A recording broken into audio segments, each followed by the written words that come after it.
All right, close your eyes for a moment and picture this. A vibrant space where um, ancient indigenous knowledge, deep-rooted cultural practices, and the absolute forefront of artificial intelligence aren't just coexisting, Hmm. but actively informing and amplifying each other. It sounds like a scene ripped from a truly visionary novel. It really does. But it's not fiction. It's happening right now in Aotearoa, New Zealand. Today, we're taking a deep dive into Wolfgramm Holdings, an organization that's doing something genuinely groundbreaking, I think. Absolutely. Our mission: to unpack how they're masterfully weaving Mātauranga Māori, that profound body of indigenous knowledge, with Te Tiriti education. Which is crucial. Exactly. Exploring New Zealand's foundational treaty of Waitangi and tikanga, the guiding Maori customs and values. We'll explore how these ancient principles are becoming practical blueprints for innovation. Right across the board. Yeah, everything from AI strategies to leadership development, even tourism. This isn't just about adding a cultural layer. It's about what they call culturally grounded transformation. A powerful phrase. It really is. It offers you, our listener, a fresh perspective on what it truly means to be future-focused and, importantly, grow with integrity. And what immediately strikes me about Wolfgramm Holdings is their intentionality. This isn't a superficial cultural checkbox exercise, not at all. They're demonstrating how deep cultural wisdom can fundamentally ground modern innovation, not just decorate it. Ground it. That's a good way to put it. Yeah. Every strategy, every service, every piece of technology they touch, it's designed with a foundational set of values and principles right at its core. So it makes you think. Well, exactly. It leads us to ponder, how often do we truly integrate ethical and cultural foundations into our strategic thinking, especially, when embracing new technologies or shaping leadership? That's a fair question. This deep dive offers a powerful living answer, I think. Okay, let's unpack this revolutionary philosophy they've built. Wolfgramm Holdings explicitly states their purpose. And it's quite a statement. It is. To support businesses, institutions, and communities to grow with integrity by weaving Mātauranga Māori, Te Tiriti education, AI and automation, indigenous tourism, leadership development, and tikanga-based engagement into everyday practice. Wow. That covers a lot of ground. It really does. Yeah. And for those less familiar, let's just quickly define these cornerstones. Mātauranga Māori. That's the rich, holistic body of Maori knowledge, wisdom, and culture. Deep knowledge. Then there's Te Tiriti education, which centers around Te Tiriti o Waitangi, the Treaty of Waitangi, New Zealand's founding document, understanding its history, its implications. Which is fundamental in Aotearoa. Absolutely. And finally, tikanga. That refers to the Maori customs, protocols, values, the things that guide behavior and interaction. The how. Exactly. And these aren't just academic terms for Wolfgramm.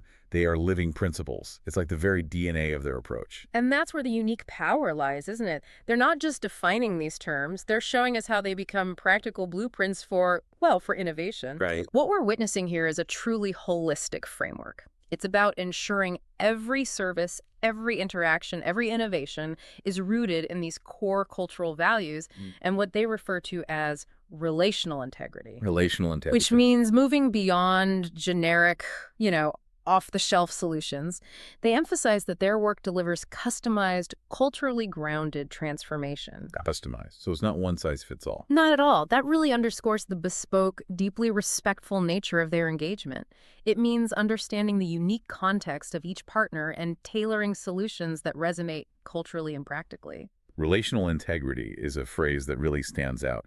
Can you give us an example of what that practically looks like in their world? Is it specific protocols or? Oh, absolutely. It's fundamental to everything they do. For instance, before any formal project or partnership really kicks off, Wolfgramm Holdings often engages in specific tikanga-based dialogues. Oh, okay. Sometimes even traditional ceremonies. And this isn't just cultural window dressing, Like not just for show. Exactly. It's about deliberately establishing mutual respect, understanding, and trust at a human, interpersonal level before you even start talking contracts or technical details. So relationship first. Precisely.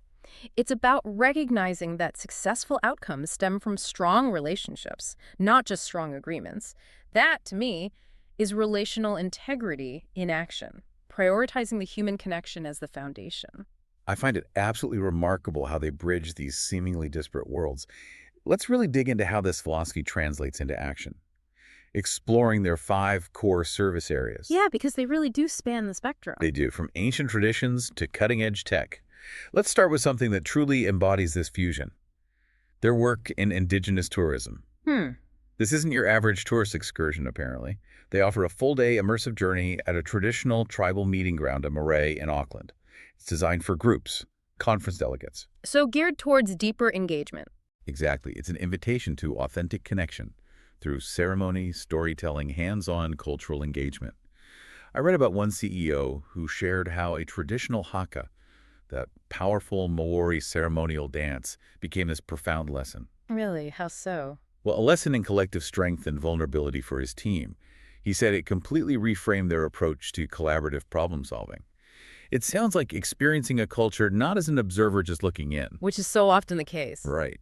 But as a genuine participant, fostering a much deeper, more meaningful connection. And what's truly revolutionary here, I think, is how they leverage the inherent Maori value of manakitanga. Manakitanga, can you explain that? Sure. It embodies hospitality, generosity, care for others. They use this to transform tourism. It moves from just a transactional exchange. Like buying a ticket. Exactly. To a deeply engaging and educational journey. They're not just showing you sites, they're embedding cultural protocols directly into the experience itself. Ah, I see. This provides a rich understanding of Maori culture and history that goes far beyond, surface-level interaction. It leaves participants with a profound sense of connection, insight, and it subtly redefines the visitor's understanding of cultural exchange, moving beyond just consumption to genuine reciprocity. It's about building bridges of understanding. Building on that idea of deep cultural engagement, Wolfgramm Holdings also focuses on ensuring organizations are culturally competent internally. Which is vital. Through their cultural capability in Te Tiriti Training. This offering includes tailored Te Tiriti education, cultural readiness assessments, practical workshops. Getting into the nuts and bolts. Yeah. The whole purpose here is to embed equity, understanding, and responsiveness right into the teams and organizations. And the service really addresses a critical need, doesn't it? It's about equipping organizations to not just comply with, say, diversity and inclusion mandates. The checkbox exercise again. Right, but to genuinely integrate principles of equity into their very fabric. And it's not just theoretical, it moves to practical application. How does that work? Well, ensuring cultural awareness and responsiveness become ingrained in daily operations and decision-making. And the game changer here, I think, is that by grounding this in Te Tiriti. The treaty. Yes. They're giving a specific foundational framework for justice and partnership that's often missing in more generic cultural competency programs. Ah, interesting. It's not just about being nice. It's about understanding the historical and ongoing responsibilities of partnership in Aotearoa. Now, for a service that might initially sound like a, surprising pairing with ancient wisdom, digital uptake strategies, focusing on AI and automation. This is where it gets really fascinating. Totally. This is truly where the ancient and the futuristic openly meet. Wolfgramm Holdings helps businesses supercharge their day-to-day operations by adopting AI, specifically. And this is key. By automating repetitive and soul-crushing tasks. That's their phrase. They offer customized support, build digital confidence through practical workshops, and provide tailored implementation. And that phrase soul-crushing, it speaks volumes, doesn't it? It really does. It raises the question. Yeah. How can AI be introduced in a way that respects human value, that focuses on freeing up capacity rather than just replacing people?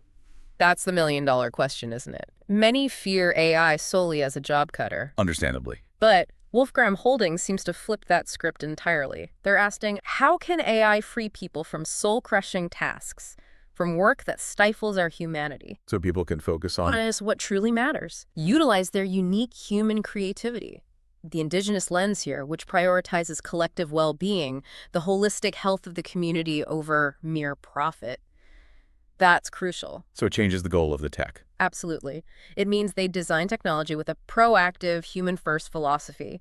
The unique insight, I think, is that by embedding this relational worldview, they're not just tacking ethics onto AI afterwards. Right. They're designing technology from the ground up to serve community well-being, which fundamentally shifts the metrics of success, from pure efficiency to holistic impact. It's about conscious, values-driven tech integration. That's a profound reframe.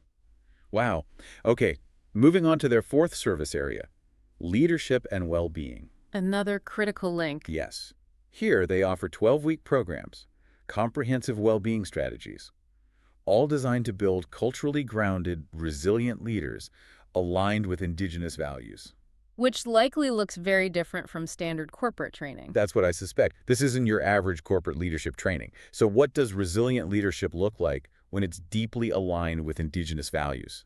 How might that differ from conventional training that often focuses solely on performance metrics or, Western management theories? Well, it's a very different kind of resilience, I'd say. Conventional leadership often emphasizes individual grit, singular vision, the lone hero type. Right, the CEO as superstar. Kind of. Indigenous-aligned leadership, as Wolfgramm Holdings shows, is less about the lone hero and much more about resilience rooted in collective strength. Collective strength. Intergenerational knowledge, a deep connection to the land, to the community. So imagine a leader facing a crisis. Guided by these values, they might prioritize community consultation. Rather than a top-down decision. Exactly. They'd consider the long-term sustainability of resources, the well-being of their entire whānau, their extended community, perhaps over short-term financial recovery. That fundamentally alters the decision-making process. It really does. It moves from a transactional mindset to one of deep stewardship, interconnectedness. It's about developing leaders who can navigate complexity with integrity, empathy, and profound cultural awareness. Okay, and their fifth service. Relational engagement for researchers and providers. This sounds crucial, especially for anyone working in professional fields touching Indigenous communities. Hugely important. They help PhD researchers, other providers, embed tikanga, those Maori customs, protocols, values, right into their research and practice. Not as an afterthought. No. Achieved through onboarding, workshops, and critically, through co-designed memorandums of understanding, or MOUs. For those of you listening who are in research or professional services, maybe this makes you think, how vital is it to ensure your practices are culturally appropriate, built on relational trust from the very outset? Absolutely vital. And the unique insight here is that they've recognized if research or professional practice isn't built on a foundation of tikanga, which profoundly emphasizes interconnectedness and mutual respect, Then what happens? you risk not just offending, but fundamentally misinterpreting outcomes. The very method of engagement can bias the data or undermine the relationship itself. So the process influences the result. Profoundly. So they're ensuring that ethical engagement demands an understanding and embedding of cultural protocols right from the very beginning. Ensuring mutual respect, genuine trust, equitable partnerships. This isn't just ticking boxes. Like we did before. It's about co-designing from a place of shared values and understanding. And that leads to more robust, culturally relevant outcomes. So who are the incredible people actually doing all this? Wolfgramm Holdings is powered by a whānau. Whānau. Yes, of educators, strategists, technologists, cultural advisors, and relational leaders. And just for clarity, whānau is a Maori term for family, or maybe better, extended family. It signifies a collective, unified approach. It's such a powerful word. It really is. Speaks to their integrated, community-focused nature. It's far beyond just a team or a company. And it truly highlights the immense strength of their approach, doesn't it? You have diverse skills, deep expertise, but all unified by this profound commitment to transformative change. Rooted in kaupapa Maori principles and values. They make it really clear they don't just deliver workshops. Their aim is to shift worldviews, build trust, and guide long-term growth across business, research, and public life. Shifting worldviews, that's ambitious. It is. And critically, they co-design what comes next with their partners. Always grounded in kaupapa Maori, ensuring bespoke solutions, not those generic templates we talked about. This collaborative, values-driven foundation. I think that's absolutely key to their profound and likely lasting impact. We've taken a truly fascinating journey today, haven't we? Exploring how Wolfgramm Holdings is masterfully blending Indigenous wisdom with future innovation. It's quite something. It really is. It's about so much more than just providing services. It's about cultivating integrity, fostering deep understanding, building genuine connection in every aspect of business and community engagement. It's an inspiring, living model, I think, for how to approach our rapidly changing world. And if we connect this to the bigger picture, it encourages us to radically rethink what innovation truly means, doesn't it? How so? Well, it's not just about developing new technologies or business models in a vacuum. It's about forging new, more profound ways of integrating knowledge and values into our practices. For better outcome. For more ethical, sustainable, and truly human-centered outcomes. It's about looking forward by deeply understanding and respecting what has come before. So for you, our listener, maybe consider this. How might applying these integrated, culturally grounded principles transform an aspect of your own work or your community engagement? Yeah, what could that look like? What does it mean for the future of ethical innovation? For building truly resilient organizations, when we intentionally weave in ancient wisdom with cutting-edge solutions, it feels like a powerful combination, Huge potential. offering immense untapped potential for a more equitable and maybe flourishing future. And this deep dive leaves us with a provocative thought, perhaps. In a world increasingly driven by technology, by fast-paced change, maybe the most profound and enduring innovations won't come from abandoning our past, but from deeply understanding and honoring our human and cultural heritage. Using it as a compass, a compass to navigate and shape the future with wisdom and integrity.